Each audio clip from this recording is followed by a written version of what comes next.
Musa bin Abi Ghassan dengan Saifuddin Qutus rahimahullah.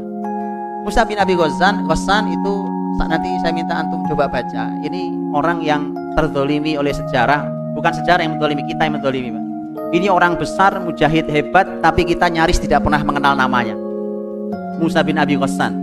Musa bin Abi Ghassan itu hadir di hari-hari terakhir kejatuhan Granada. Saat itu semua sudah ada pengkhianat 4, pemimpin tertinggi, 2 menteri, 1 ahli fikih. 4, Pak. 4 pengkhianat besar ini semua memimpin. Datang Musa bin Abi Ghassan. Saya bacakan kalimatnya Musa bin Abi Ghassan. Dia mengatakan, jangan serahkan Granada. Biarkan kami berjihad fisabilillah.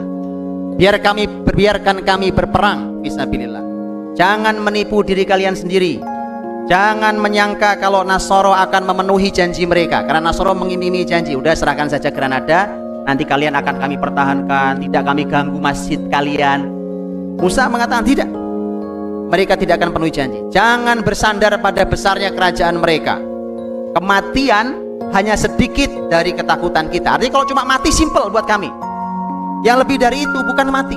Di hadapan kita ada penjarahan kota-kota kita dan penghancurannya, pengotoran masjid-masjid kita, perobohan rumah-rumah kita, pemerkosaan istri-istri dan putri-putri kita. Di hadapan kita dosa keji, fanatisme buas, cambuk dan belenggu rantai. Di hadapan kita penjara, siksaan dan pembakaran. Kalimatnya sangat kuat. Itu di hadapan mereka. Tapi namanya orang sudah buta, sudah syahwat yang bicara. Musa bin Abi Ghassan membentur tembok syahwat. Akhirnya Musa kata, dia gerakkan timnya, kemudian mereka syahid semua fisabilillah. Musa bin Abi Ghassan rahimahullah ta'ala. Saifuddin Qutus juga sama. Ini di zaman yang berbeda. Tadi ketika pasukan Mongol memporak-porandakan Baghdad, dan setiap kota yang didatangi oleh pasukan Tatar, mereka dikirimi surat oleh Panglima Tatar. Asal surat dibaca oleh pemimpin daerah itu, langsung pemimpin daerah itu nyerah. Cuma baca suratnya pasukan Tatar. Memang saat itu Tatar itu dianggap sebagai masyarakat aneh yang tiba-tiba datang dengan kekuatan yang tak terkalahkan. Itu yang terjadi. Sehingga sampailah surat itu diterima juga oleh Saifuddin Qutus yang merupakan pemimpin besar Mesir. Maka Mesir layak berbangga, Pak. Saifuddin Qutus rahimahullah ta'ala. Beliau dapat surat. Begitu dapat surat, dia sampaikan di panglima-panglimanya. Ini saya dapat surat dari Mongol. Dia mengancam kita dan minta menyerahkan Syam, Palestina dan Mesir. Panglima-panglimanya malah mengatakan, udah nyerah saja. Sama, Pak, sama persis. Mental jatuh kayak kita hari ini. Kita susah bangkit hari ini. Setiap disampaikan tentang sejarah Islam, orang bilang itu dulu, Pak. Zaman kita beda, Pak. Keadaan berbeda, apanya yang beda? Matahari masih sama, bumi masih sama. Sunatullah berjalan, Quran sunnah masih ada. Kita seringkali berkata itu beda zamannya, beda keadaannya, tidak mungkin. Kita bangsa kalah.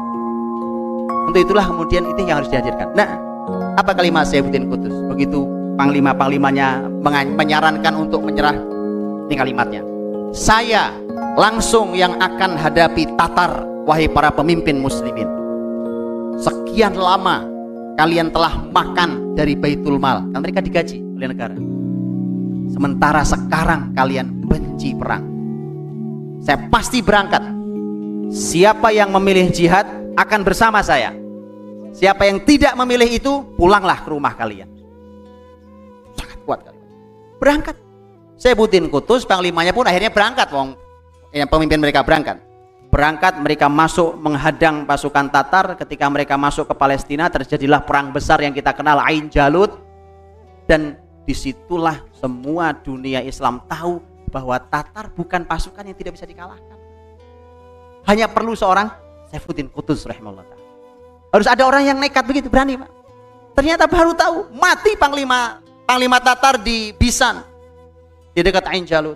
Mati, kalah. Setelah itu baru dunia Islam tahu, oh ternyata mereka pasukan yang bisa dikalahkan. Hari ini kita semua serba nyerah, Pak.